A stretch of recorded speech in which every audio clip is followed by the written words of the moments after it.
क्या क्या सीरीज देखे? लाइमन, ये ना, लाइमन, फिर बाल्मर और पाशन ब्रैकेट पेफुंड, यही ना। लाइमन किस में बिलोंग कर रहा था? यूवी में ना। ये किस में? विजिबल। और बाकी ये लगभग सब किस में बिलोंग करेंगे? इंफ्रारेड ना। अच्छा, लाइमन में हमारा कहाँ से कहाँ जा रहा था? एन से लेके सब में 1, और इसमें कहाँ पे गिर रहा था? 2, इसमें 3, फिर 4। एट लास्ट जो पहली लाइन मिल रही थी उसको क्या कह रहे थे हम लोग? इसमें ऐसे मिल रहा था ना, ऐसे ऐसे ऐसे, इसको क्या कह रहे थे? First line of Balmer series. इसको क्या कह रहे थे? Series limit. इसको भी फर्स्ट लाइन ऑफ, यहाँ पे भी ऐसे से मिलेगा, तो first line of Balmer, sorry ये लाइमन का था ना, ये किसका? बाल्मर का। लास्ट वाला हमारा क्या कहेंगे? Series limit. अच्छा, अगर हम थर्ड एक्साइटेड स्टेट कहते हैं, थर्ड एक्साइटेड स्टेट मतलब n इज इक्वल टू 4, ठीक। अगर हम थर्ड एक्साइटेड पूछे, कहें कि maximum number of photon for hydrogen gas, ठीक है, इन थर्ड एक्साइटेड स्टेट, कितना लिखे? नहीं, हाइड्रोजन गैस की बात कर रहे हैं। हाइड्रोजन गैस की बात करें तो कितना? अरे n(-1/2), दैट इज कितना? 6। लेकिन अगर हम ये वाला ले लें 1 2 3 4, ऐसे ना, ये कौन सा स्टेट है? ग्राउंड। ये कौन सा है? फर्स्ट एक्साइटेड स्टेट, ये सेकेंड एक्साइटेड स्टेट, और ये थर्ड, यही ना। अगर इसमें हम पूछे तो मैक्सिमम कितने फोटोन? यहाँ से यहाँ जाएगा, यहाँ से लौट रहा है ना, ठीक। तो जो ये इलेक्ट्रॉन है, हम कैसे कैसे जा सकता है? हो सकता है कि 1 से 2 में जाए, 2 से 3 में जाए, 3 से 1 में जाए। एक कंडीशन ये है, ठीक। कहाँ गया?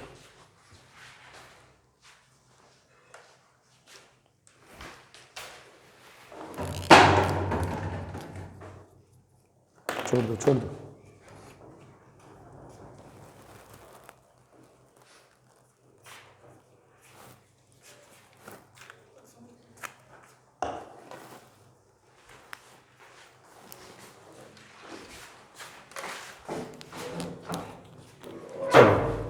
क्या हो सकता है? ये पॉसिबिलिटी है ना कि थर्ड में है तो थर्ड से 1, या पहले कैसे जा सकता है? थर्ड एक्साइटेड स्टेट में है तो थर्ड से कहाँ जा सकता है? 1, थर्ड से कहाँ जा सकता है? 2, फिर थर्ड से कहाँ जा सकता है? सॉरी, क्या कह रहे हैं, 1 मिनट। थर्ड से सेकेंड में, ठीक, फिर सेकेंड से फर्स्ट में, और फर्स्ट से क्या? Ground state. एक ये पॉसिबिलिटी है। अगर ये हुआ तो कितने फोटोन मिलेंगे? 3।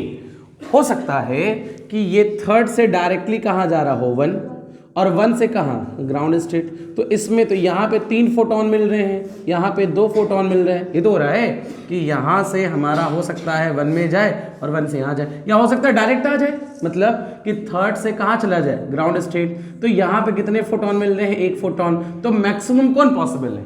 3। ये तो पॉसिबल है। तो अगर मेरी बात समझ रहे हो, एक एटम की हम बात करें तो एक एटम, जैसे कोई एटम है, ठीक है, उसमें एक इलेक्ट्रॉन कौन से एक्साइटेड स्टेट में है? थर्ड। एक इलेक्ट्रॉन, तो एक इलेक्ट्रॉन हो सकता है पहले से दूसरे में आए, दूसरे से तीसरे में, तीसरे से पहले में, ये हो सकता है। अगर ये नहीं होगा तो क्या होगा कि पहले से या तीसरे से पहला, और फिर पहले से ग्राउंड, या ये भी नहीं होगा तो हो सकता है कि पहले से डायरेक्ट चला है। तो कितनी पॉसिबिलिटी है? देखो, पहली पॉसिबिलिटी 1, तो पहली पॉसिबिलिटी अगर इस तरह से जा रहा होगा तो कितने फोटोन मिलेंगे? 3। इस तरह से जा रहा हो कितने मिलेंगे? 2। इस तरह से डायरेक्ट जा रहा हो तो कितने? 1। तो मैक्सिमम पॉसिबल फोटोन कौन से हैं? 3, ये ना। तो ये वाला अगर पॉसिबिलिटी तीनों है, बस भाई टोटल पूछोगे तब तो 6 आएगा, लेकिन अगर एक एटम की बात करें, एक इलेक्ट्रॉन की बात करें तो सिर्फ यही होगा, 10 नहीं। तो maximum number of possible photon यहाँ पे कितने होंगे? 3 होंगे। किसके लिए? एक एटम के लिए। तो अगर कोई पूछेगा maximum number of possible photon for an atom of third excited state क्या लिखोगे? 3। समझ में आया? थर्ड एक्साइटेड, समझ गए ये चीज? ठीक, चलिए एक क्वेश्चन और कहा। अच्छा, हमको इन सारे सीरीज में से कौन सा सीरीज दिखता है? सिर्फ बा में दिखता है। क्यों? क्योंकि विजिबल रीजन में है। ठीक है। अच्छा, कह रहा है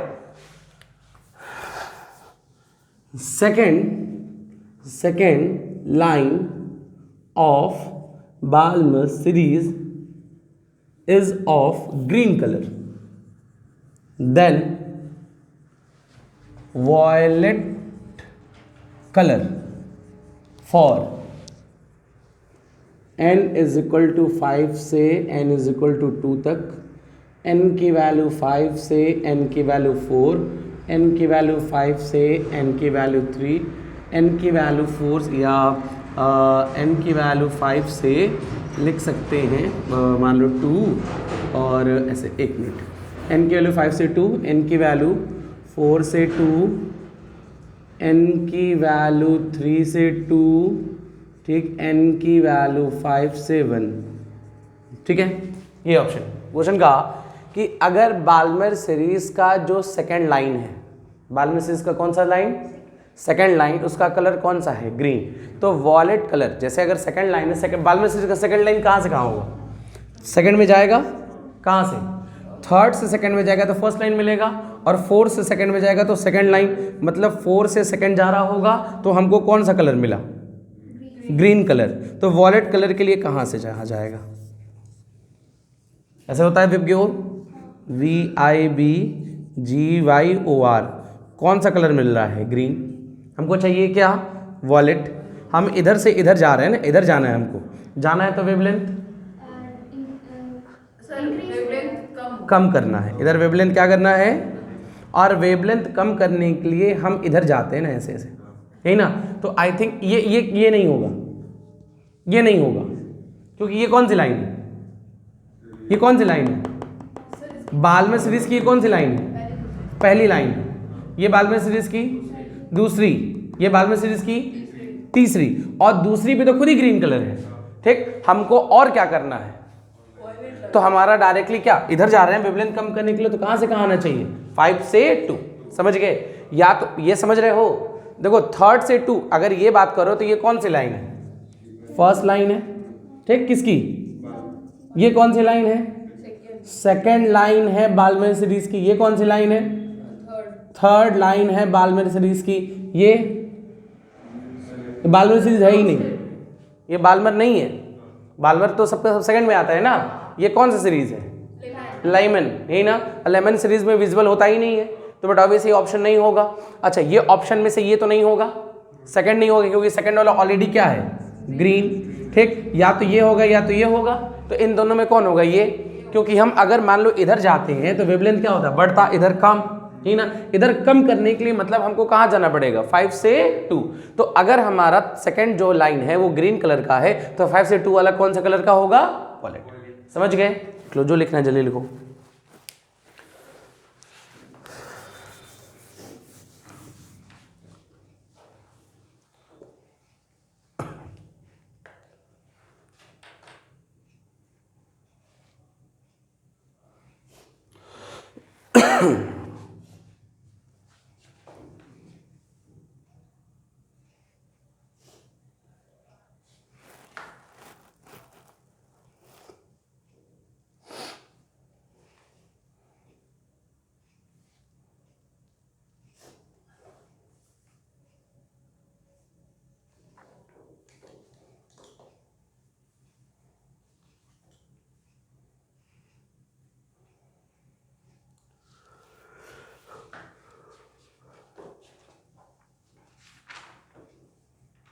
हो गया? नेक्स्ट लिखो, हेडिंग लिखो, बाइनरी सिस्टम और रिड्यूस्ड मास कॉन्सेप्ट। बाइनरी सिस्टम और रिड्यूस्ड मास कॉन्सेप्ट। बाइनरी सिस्टम और रिड्यूस्ड मास कॉन्सेप्ट हो गया। जरा ये बताओ, रेडियस का फॉर्मूला बताओ, जो पूरा लिखे थे बिना वैल्यू के, क्या था? h²। देखो ज़रा, रेडियस।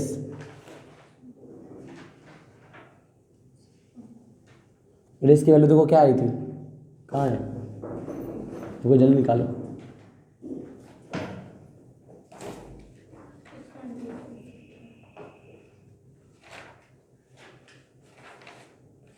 मिला?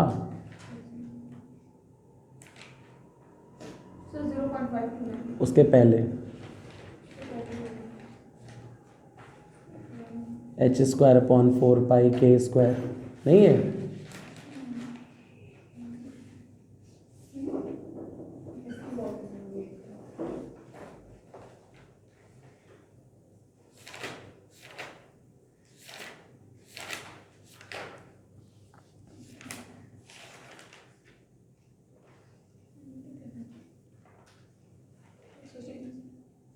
h²/4π² 4π k वेलोसिटी, उसका एनर्जी का फॉर्मूला बताओ। टोटल एनर्जी हाँ, kZe² by 2r 2r minus kZe² नहीं, नेट सॉल्यूशन के बाद net. Kinetic energy minus potential. हाँ, आंसर देखो क्या आया है। Sir minus kZe² minus kZe² into 4π² into 4π²। Sir यहाँ साइन नहीं लगेगी, हाँ यहाँ साइन नहीं लगेगी। हाँ, कोई बात नहीं, बोलो ना। kme² into z kme² into z upon 2n² h², है ना? ठीक, तो लगभग क्या आ जाएगा हमारा, ये 2 से 2 ना, ठीक, तो वैल्यू आ जाएगी -2k² z² e⁴m/h²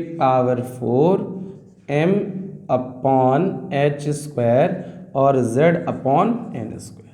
z² आ रहा होगा, हाँ z², z², ठीक है, ठीक, z² अपॉन n², ये एनर्जी आ गया। फॉर्मूला चेक कर लेना अपना, ठीक है। अब समझो, समझना ध्यान से, ठीक है। एक चीज़ हमें बता दो पहले, मान लो ये कोई बॉडी m1 है, ठीक, और ये कोई बॉडी हमारी क्या है, m2 है। कोई बॉडी हमारी m1 है और दूसरी बॉडी हमारी क्या है, m2 है। ये दोनों के दोनों हमारे आपस में रोटेशन मोशन कर रहे हैं, ठीक। इन दोनों के बीच का डिस्टेंस जो है r है, ठीक है। कोई हमारे पास बॉडी m1 है, कोई m2 है, दोनों के बीच का डिस्टेंस कितना है, r है, ठीक। इनका सेंटर ऑफ मास कहीं होगा, मान लीजिए इनका सेंटर ऑफ मास क्या है, COM यहाँ के ही है। सेंटर ऑफ मास m1 का जो डिस्टेंस सेंटर ऑफ मास से कितना है, r1 है, और m2 का जो डिस्टेंस है सेंटर ऑफ मास से कितना है, r2 है, ठीक है। m1 का जो डिस्टेंस है सेंटर ऑफ मास से r1 है और m2 का जो डिस्टेंस है सेंटर ऑफ मास से r2 है, ठीक। तो r1 की जो वैल्यू होगी, r क्या है, इन दोनों के बीच का डिस्टेंस है, ठीक। r1 की जो वैल्यू होगी वो क्या होगा, m2r upon m1 plus m2। अगर r1 लेंगे तो 2 लिखेंगे, और r2 की जो वैल्यू होगी वो कितना होगा तब, m1r upon m1 plus m2। ये हमारी बात होती है, बस इसमें ही। m1 m2 दो मासेज हैं, इनके बीच का डिस्टेंस r है, ये सेंटर ऑफ मास है। पहले का डिस्टेंस r1 r2 की हमारी वैल्यू है, ठीक। और ये दोनों बॉडी अगर आपस में रोटेशन मोशन कर रहे हैं तो इन दोनों का जो रोटेशन मोशन होगा इनके सेंटर ऑफ मास के अबाउट होगा। किसके अबाउट होगा, सेंटर ऑफ मास के अबाउट। हमारे एटम में, ठीक है, हमारे जो एटम है, एटम में बीच में कौन होता है, न्यूक्लियस, ठीक है। इसके चारों तरफ इलेक्ट्रॉन घूमते हैं, ठीक। हम लोग क्या मानते हैं कि इलेक्ट्रॉन किसके अबाउट घूम रहा है, इलेक्ट्रॉन किसके अबाउट घूम रहा है, इलेक्ट्रॉन जो हमारा होता है वो न्यूक्लियस के सेंटर के अबाउट घूम रहा है, क्योंकि हम लोग बताए थे कि न्यूक्लियस का मास बहुत ज़्यादा होता है। दोनों एक दूसरे में, अगर ये हमारा न्यूक्लियस है और ये इलेक्ट्रॉन है, दोनों के दोनों घूम रहे होते हैं, न्यूक्लियस और इलेक्ट्रॉन अपने सेंटर ऑफ मास के अबाउट।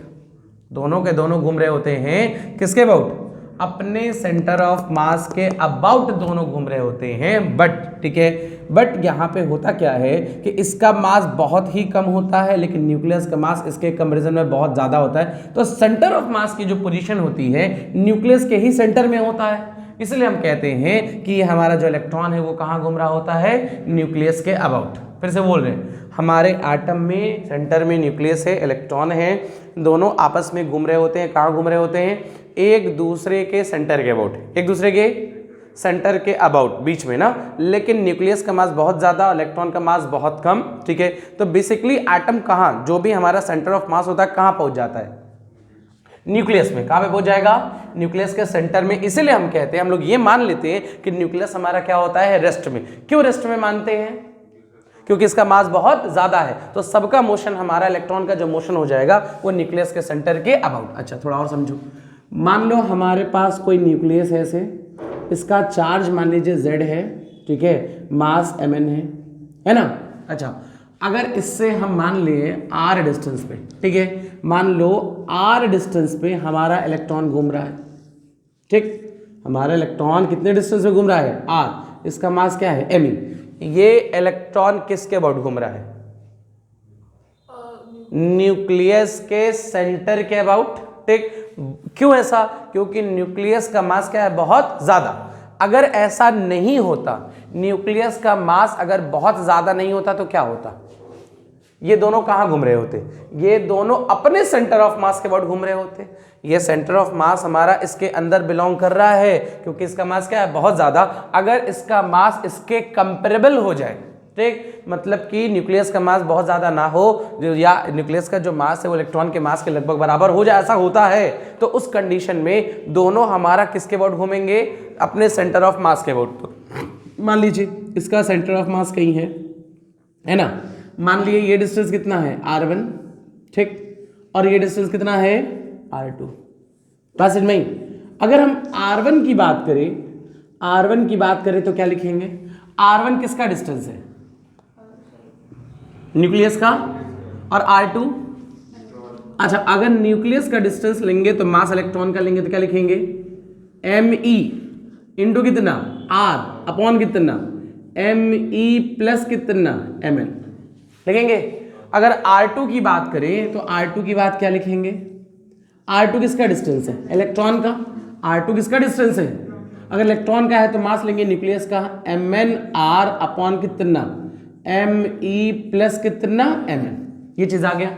अच्छा, एक चीज बताओ, इसके न्यूक्लियस में ऐसे बाहर कौन सा फोर्स लग रहा है? ऐसे एक बाहर लग रहा है कि अंदर लग रहा है? ठीक, न्यूक्लियस इलेक्ट्रॉन को कौन खींच रहा है? न्यूक्लियस। कितने फोर्स से? K ZE स्क्वायर अपॉन कितना? बीच का डिस्टेंस R स्क्वायर, और बाहर की तरफ सेंटीपिटल फोर्स लग रहा है mv स्क्वायर बाई r लग रहा है। ये किसका? इलेक्ट्रॉन का। ये जो सेंटीपिटल फोर्स है किस पे लग रहा है? इलेक्ट्रॉन पे लग रहा है। या तो हम ऐसे लिख सकते हैं v इक्वल कितना? r omega, v equal to, और r ओमेगा लिखोगे तो mv square by r omega r square omega square, तो क्या हो जाएगा हमारा? mr omega square, mr। और m क्या है? m क्या है? Mass of electron. और मान लिए हैं कि इलेक्ट्रॉन किसके अबाउट घूम रहा है? सेंटर ऑफ मास के अबाउट। किसके अबाउट घूम रहा है? और सेंटर ऑफ मास के अबाउट घूम रहा है, तो r की जगह कितना? r2 के स्क्वायर, r2 ना, इंटू कितना? Omega square. बस इतना ही। ये हमारा, ये जो भी हम किस पे, ये फोर्स किस पे निकाल लें? इलेक्ट्रॉन पे। इलेक्ट्रॉन को कौन खींच रहा है? न्यूक्लियस। बाहर की तरफ क्या लग रहा है? Centripetal force. अगर न्यूक्लियस पे खींच रहा है तो ये डिस्टेंस हो गया। आखिर इनके बीच का डिस्टेंस तो r है ना, और ये इलेक्ट्रॉन किसके अबाउट घूम रहा है? Centre of mass. तो सेंटर ऑफ मास से डिस्टेंस कितना है? r2। सेंटर ऑफ मास से डिस्टेंस कितना है? और r2 है, तब ये वैल्यू लिखेंगे ना। अच्छा, यह समझ गए, ठीक। ये m लिए r2 क्यों लिए समझ गए? क्योंकि इलेक्ट्रॉन किसके अबाउट है? सेंटर ऑफ मास के अबाउट। अब जरा समझो, हम लोग जानते हैं कि एंगुलर मोमेंटम कितना होता है? NH अपॉन कितना? 2 पाई, ठीक है। अगर हम पहले लिखे थे, पहले हम लोग ऐसे लिखते थे ना कि mr omega square is equal to NH upon 2 pi लिखते थे, जहां पे m क्या था? मास। m क्या था? मास किसका?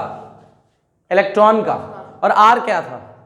डिस्टेंस बिटवीन किसमें? Nucleus and electron. लेकिन कब?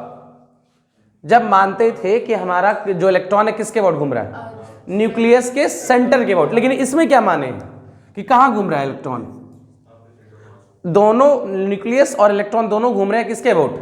अपने सेंटर ऑफ मास के अबाउट। तो एंगुलर मोमेंटम हो गया। अच्छा, एंगुलर मोमेंटम का और फॉर्मूला I ओमेगा ना। I क्या है? इनर्शिया। तो क्या होगा mr² होगा। अब यहां पे कितने मासेस हैं? 2। किसका किसका? इलेक्ट्रॉन का और न्यूक्लियस का। तो अगर हम इनर्शिया की बात करें तो इनर्शिया में किसका किसका? इलेक्ट्रॉन का इनर्शिया और न्यूक्लियस का।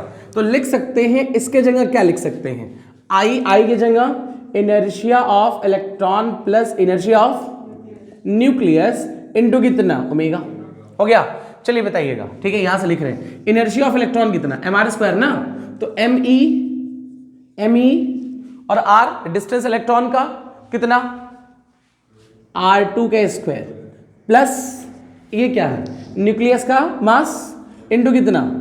r1 का स्क्वायर इनटू कितना? Omega is equal to NH, यही ना लिखे हैं, NH अपॉन कितना? 2 पाई। अच्छा R2 की वैल्यू रख दे, देखो R2 की वैल्यू रख दे, R1 की वैल्यू रख दे, तो क्या मिलेगा? देखो ME R2 की जगह ये इस पूरे के स्क्वायर ना, तो क्या लिखेंगे? MN square R² upon ME plus MN का होल स्क्वायर प्लस क्या? MN प्लस MN और into ME square R² upon ME plus MN का इंटू कितना? ओमेगा इज इक्वल कितना? NH अपॉन कितना? 2 पाई। जरा और देखो कॉमन क्या है? MEMN upon ME plus MN का होल स्क्वायर कॉमन है, बचेगा कितना? बोलो, देखो देख के बताओ। हाँ MN R² भी कॉमन ले ले गया, तो बचेगा क्या? MN plus ME into is equal to NH upon, अच्छा ME प्लस MN से एक पावर कैंसिल, तो बचा कितना? एक मिनट, हाँ क्या बचा?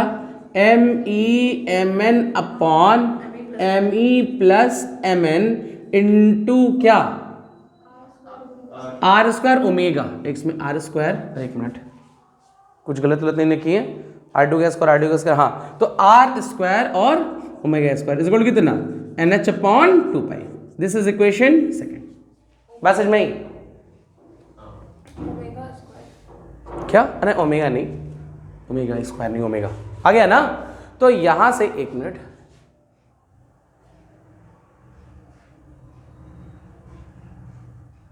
ओमेगा आई ओमेगा, ठीक है, लिखो पहले, इतना लिखो, जो लिखना लिखो पहले फास्ट।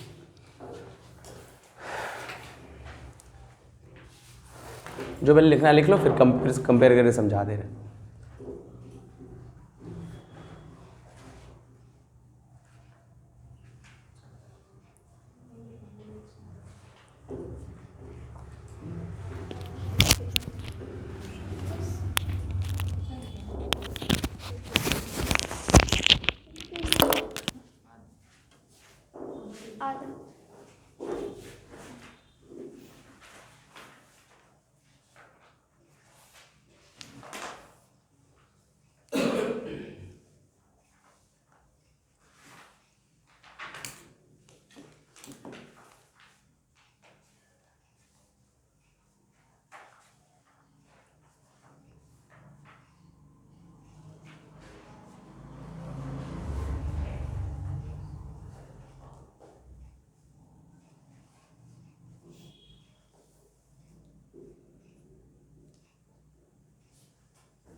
हो गया।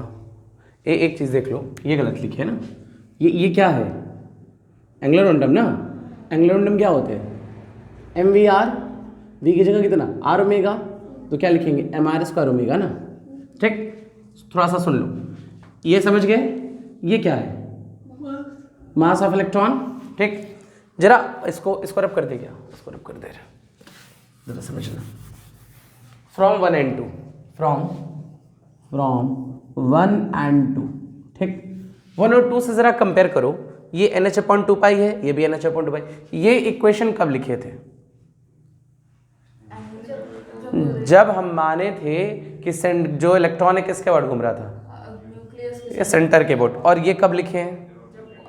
जब अपने सेंटर ऑफ मास के अबाउट। तो यहाँ पे सारी चीज़ें सेम है, बस इस Me की जगह ये आ गया है, आ गया ना? ये जो आया है इसी को हम लोग कहते हैं म्यू। बस नहीं, ये हमारा क्या है? म्यू। जहाँ पे म्यू को हम लोग क्या कहते हैं? रिड्यूस्ड मास। बस नहीं, जहाँ पे म्यू हमारा क्या है? तो म्यू की वैल्यू अगर पूछें तो म्यू इज इक्वल टू क्या लिखोगे? MEMN अपॉन कितना? ME plus M। बस नहीं, हम जनरली जब मानेंगे, एकदम समझ लो ठीक, कि जो भी हमारा इलेक्ट्रॉन है किसके अबाउट रिवॉल्व कर रहा है? अपने न्यूक्लियस के सेंटर के अबाउट। जो इलेक्ट्रॉन है रिवॉल्व कर रहा है किसके अबाउट? अपने न्यूक्लियस के सेंटर के अबाउट। तो उस कंडीशन में ये ट्रू होगा। लेकिन अगर हमारा जो इलेक्ट्रॉन है और न्यूक्लियस है वो किसके अबाउट मूव करे? अपने सेंटर ऑफ मास के अबाउट। तो उस कंडीशन में मास ऑफ इलेक्ट्रॉन नहीं यूज होगा, उस कंडीशन में कौन यूज होगा? Reduced mass, that is mu. बस नहीं, ये बात समझ में आ रही है? प्रैक्टिकली यही होता भी है। अगर अब यहां से हम रेडियस का फॉर्मूला पूछ लें तो देखो यहां पे जो ये ME² लिखे हो, ठीक है ना? ME² था, ये ME था, देखो रेडियस में यही था, ठीक। तो अगर हम रेडियस का फॉर्मूला लिखें तो अब क्या यूज करेंगे? H² अपॉन कितना? 4π² और क्या?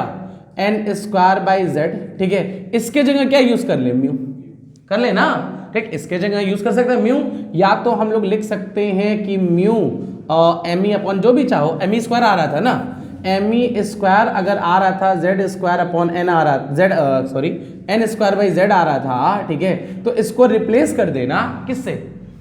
म्यू से, यही ना। इसको भी रिप्लेस, इसमें भी हम लोग मास को रिप्लेस कर देंगे, जो भी मास आ रहा था। अगर एनर्जी की बात देखें तो एनर्जी कितनी आ रही थी? देखो ऐसा आ रहा था ना, -2k² e⁴ अपॉन कितना? H², ठीक। Z² upon N²। मास के जगह कितना? M के जगह ये मास किसका है? इलेक्ट्रॉन का। इसको रिप्लेस कर देंगे किससे? म्यू से। समझ में आया? बस यही चीज याद रखेंगे कि जो भी हमारा मास लेते थे म्यू के जगह, ME के जगह क्या लिखेंगे? म्यू। लिख लो, जो लिख लो।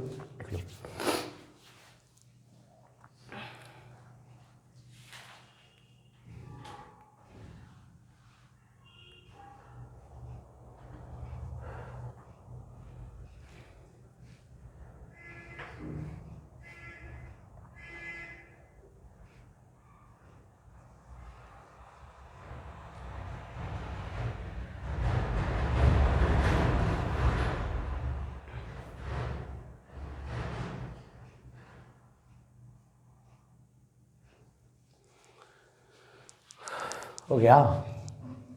जैसे एक चीज़ बता दूं, जैसे मान लो कह रहा है हमारे पास एक बॉडी है जिसका मास m है, चार्ज इलेक्ट्रॉन का है।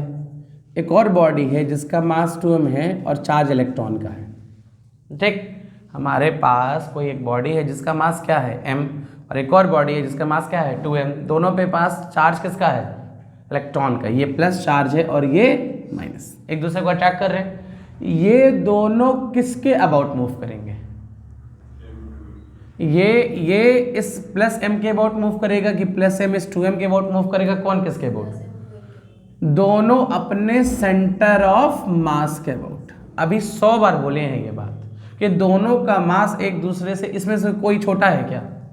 दोनों बहुत छोटे हैं। हम कहते हैं कि इसका मास हमारा m है, इसका मास m × 10⁻26 है। अब कौन मूव करता? अब ये m मूव करता इसके अबाउट, क्योंकि इसका मास क्या है? बहुत ज्यादा। तो सेंटर ऑफ मास कहाँ होगा? इसी के सेंटर में। लेकिन इस क्वेश्चन में जस्ट ये क्या है? डबल। तो दोनों कहाँ मूव करेंगे? अपने सेंटर ऑफ मास के अबाउट। तो इस क्वेश्चन में हम क्या यूज करेंगे? मास नहीं यूज करेंगे। इस क्वेश्चन में हम क्या यूज करेंगे? रिड्यूस्ड मास। दस नहीं, हम कह दें हमारे पास एक बॉडी है जिसका मास 10⁻26 किलोग्राम है, एक बॉडी है जिसका मास 10 किलोग्राम है, ठीक है। कौन? ये 1 है, ये 2 है। कौन किसके अबाउट? 1 2 के अबाउट। क्यों? 2 का मास बहुत बड़ा है। लेकिन कह दें इस पे -25 है। अब अपने सेंटर के अबाउट। तो इस कंडीशन में कौन सा कॉन्सेप्ट यूज करेंगे? रिड्यूस्ड मास। समझ गए? एक लाइन और, ये सारी कहानी समझ में आ गई? अच्छा ठीक है, इधर वाला रब कर दें, ये रब कर दें। चलो, ये सारी कहानी किसकी थी? बोर की ना। ठीक, बोर का ड्रॉबैक बता दो। ड्रॉबैक, ड्रॉबैक बोलो, बोर का ड्रॉबैक क्या क्या है? Only for hydrogen like atom, only for hydrogen like atom means one valence electron system. One valence electron system मतलब जिसमें सिर्फ कितने हो? एक इलेक्ट्रॉन हो। और कुछ? और कुछ? Can not explain wave nature, can not explain wave nature of electron, wave nature of electron. और डी ब्रॉगली को एक्सप्लेन नहीं कर पाए। और हाइजेनबर्ग अनसर्टेनिटी प्रिंसिपल को नहीं बता पाए, हाइजेनबर्ग अनसर्टेनिटी प्रिंसिपल को भी नहीं एक्सप्लेन कर पाए। और जीमान इफेक्ट को नहीं एक्सप्लेन कर पाए, जीमान इफेक्ट और एंड स्टार्क इफेक्ट। ठीक है, जीमान इफेक्ट और स्टार्क इफेक्ट को नहीं किए। बस इनमें ही, जीमान इफेक्ट में क्या होता है कि अगर किसी स्पेक्ट्रल लाइंस को, किसी भी स्पेक्ट्रल लाइंस को इलेक्ट्रिक फील्ड और मैग्नेटिक फील्ड के बीच में लगा दिया जाता है तो वो स्पेक्ट्रल लाइन भी टूट जाती है। तो उसके टूटने का जो इफेक्ट होता है उसी को क्या कहते हैं? Zeeman effect. ठीक है ना, जीमान इफेक्ट को एक्सप्लेन किया ना ही स्टार्क। ऐसे कई सारे इनके ड्रॉबैक है ना, बस याद रखेंगे ये सब। ये हमारा ये जो बोर थ्योरी है ये तभी ट्रू है जब कैसा सिस्टम हो? One valence electron system.